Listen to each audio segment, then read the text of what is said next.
Hey, it's great to be with you again this week and to be able to read a book with you. The story that we're going to read today is called The Lorax. It's written by Dr. Seuss, and it's one of my favorites.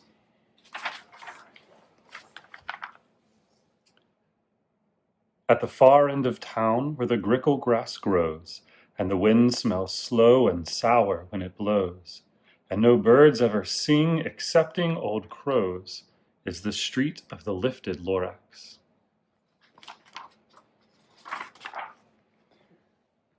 And deep in the grickle grass, some people say, if you look deep enough, you can still see today where the Lorax once stood, just as long as it could, before somebody lifted the Lorax away. And what was the Lorax, and why was it there? And why was it lifted and taken somewhere from the far end of town where the grickle grass grows? The old Onceler still lives here. Ask him. He knows. You won't see the Onceler. Don't knock at his door. He stays in his lurkum on top of his store. He lurks in his lurkum cold under the roof, where he makes his own clothes out of miff-muffered moof. And on special dank midnights in August he peeks out of the shutters, and sometimes he speaks and tells how the Lorax was lifted away. He'll tell you, perhaps, if you're willing to pay.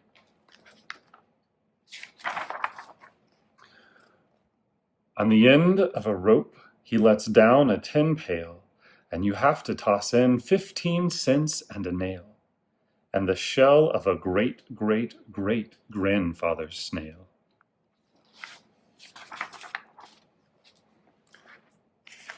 Then he pulls up the pail, makes a most careful count to see if you've paid him the proper amount. Then he hides what you've paid him away in his snub, his secret strange hole in his grovulous glove. Then he grunts, I will call you by whispermaphone, for the secrets I tell are for your ears alone. Slup! Down slups the whispermaphone to your ear, and the old Onceler's whispers are not very clear, since they have to come down through a snurgly hose, and he sounds as if he had smallish bees up his nose. Now I'll tell you, he says with his teeth sounding gray, how the Lorax got lifted and taken away. It all started way back, such a long, long time back. Way back in the days when the grass was still green, and the pond was still wet, and the clouds were still clean, and the song of the swami swans rang out in space. One morning I came to this glorious place, and I first saw the trees, the truffula trees, the bright-colored tufts of the truffula trees, mile after mile in the fresh morning breeze.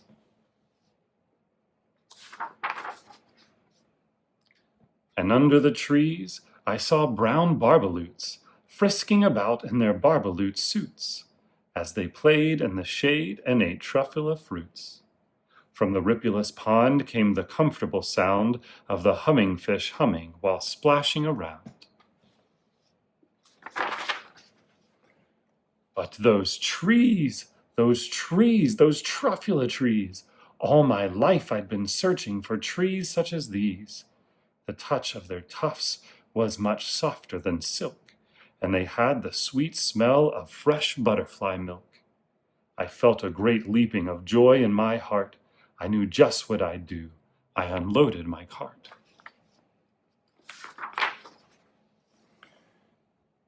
In no time at all, I had built a small shop.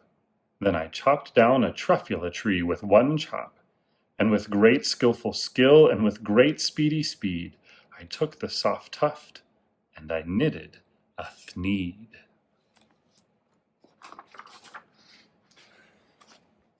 The instant I'd finished, I heard a gazump.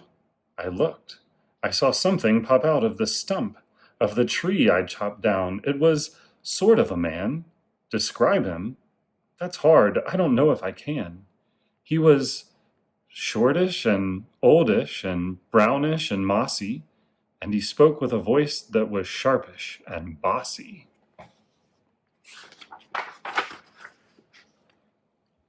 "Mister," he said with a sawdusty sneeze, "I am the Lorax. I speak for the trees. I speak for the trees have no tongues.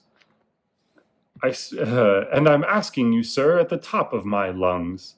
He was very upset as he shouted and puffed, "What's that thing you've made out of my truffula tuft?"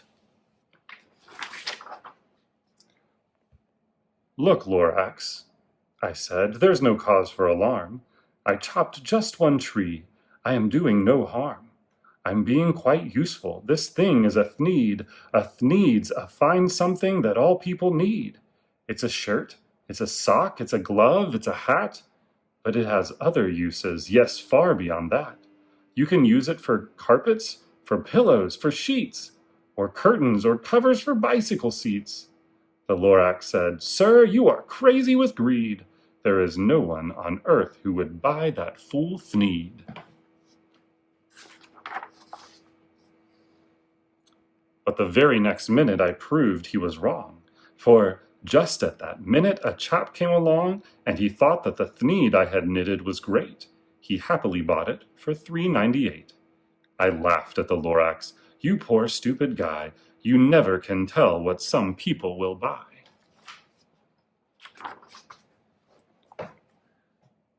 "I repeat," cried the Lorax, "I speak for the trees." "I'm busy," I told him. "Shut up, if you please." I rushed across the room and in no time at all built a radio phone. I put in a quick call. I called all my brothers and uncles and aunts, and I said, "Listen here, here's a wonderful chance for the whole Onceler family to get mighty rich. Get over here fast, take the road to North Nitch, turn left at Weehawken, sharp right at South Stitch."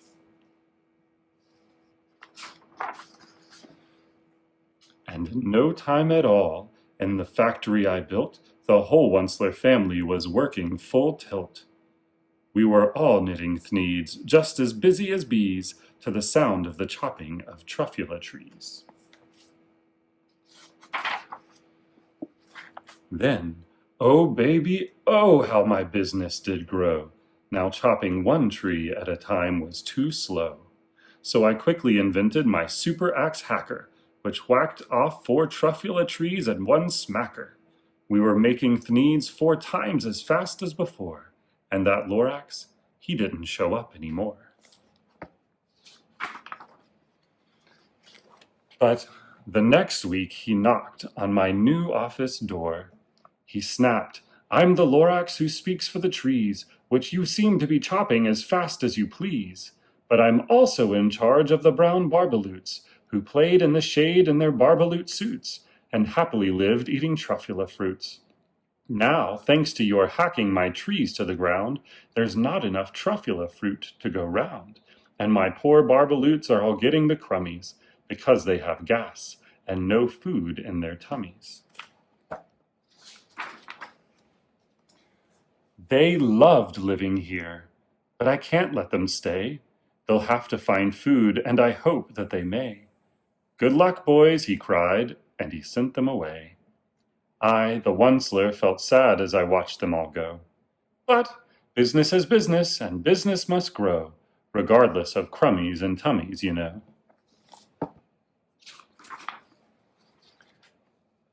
I meant no harm, I most truly did not, but I had to grow bigger, so bigger I got. I biggered my factory, I biggered my roads, I biggered my wagons, I biggered the loads of the thneeds I shipped out. I was shipping them forth to the south, to the east, to the west, to the north. I went right on biggering, selling more thneeds, and I biggered my money, which everyone needs. Then again he came back. I was fixing some pipes when the old nuisance Lorax came back with more gripes. "I am the Lorax," he coughed and he whiffed. He sneezed and he snuffled, he snargled, he sniffed. "Onceler," he cried with a cruffulous croak, "Onceler, you're making such smogulous smoke. My poor swami swans, why they can't sing a note. No one can sing who has smog in his throat." And so, said the Lorax. Please pardon my cough. They cannot live here, so I'm sending them off. Where will they go? I don't hopefully know.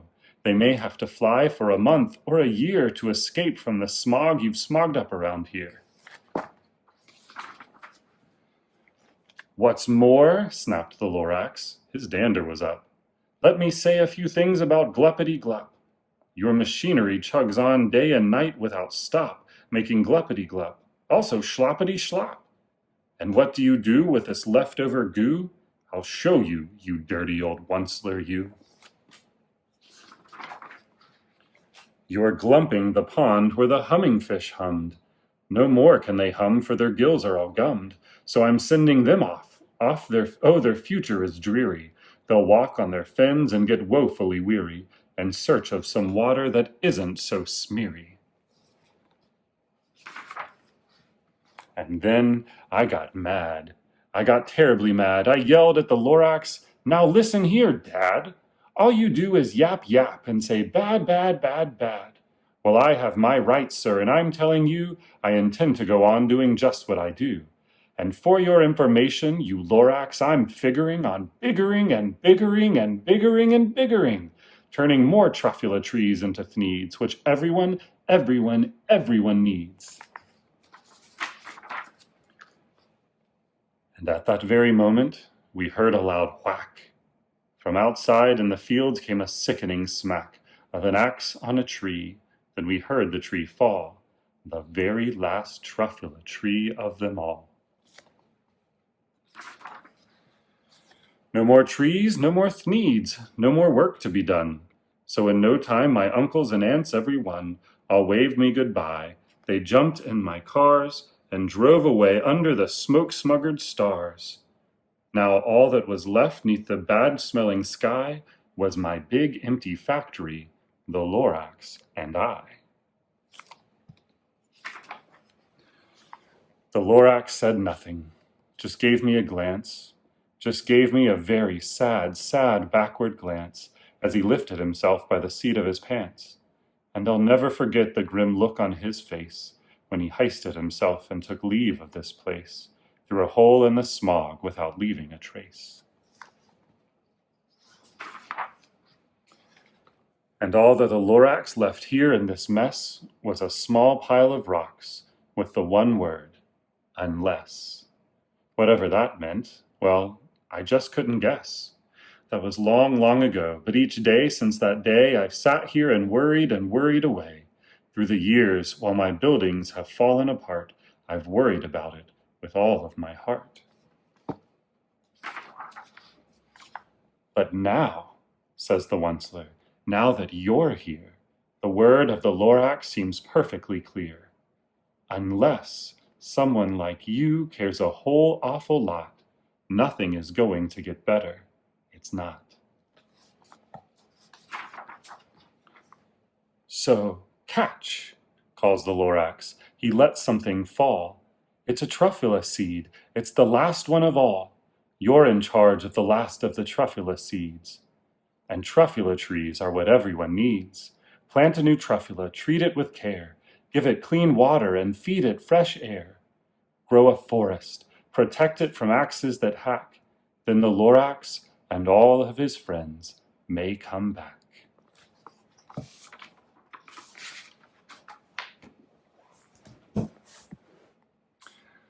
This week at Holy Comforter, we walked through our Summerama program, which was about caring for creation. The Lorax, this book, has always been one of my favorite books about caring for creation. I especially like the line towards the end, which says, unless someone like you cares a whole awful lot, nothing is going to get better. It's not. I often tear up at that part, actually. The Lorax is a story about stewardship, which is a word that means taking care of something that belongs to someone else. Creation belongs to God. God made it. It shows the beauty and wonder of God. It praises God. But it's our job to help care for creation. The plants, the animals, the air, the soil, everything. This week in Summerama, we learned about recycling, composting, where our food comes from, bees and the work that they do, and solar energy. That's a great start, but caring for creation, something that we call environmental stewardship because it cares for the environment, is something that we can always get better at. And it's something that God calls us to. Let us pray. Dear God, thank you for your beautiful creation and the abundant ways it provides for us and every living thing. Help us be good stewards as we find new ways to care for the world you made. Amen. God's peace. Have a good week.